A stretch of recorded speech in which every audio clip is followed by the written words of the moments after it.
चंपापुर गाँव में जेजेसीपीसी आईन और बाध्यतामूलक शिक्षा अधिकार आईन विषय में जागरूकता कार्यक्रम अनुष्ठित।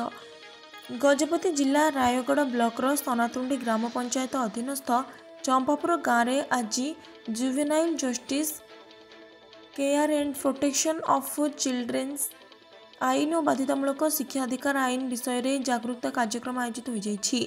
जिला आईन सेवा प्राधिकरण सचिव अध्यक्षतार श्री विमल राउल उपस्थित रही लोक मानू संबोधन कर शिशु सुरक्षा शिक्षा संबंधी अधिकार सुनिश्चित करिबारे एही आईन मानक गुरुत्व विषय में आलोकपात करथिले।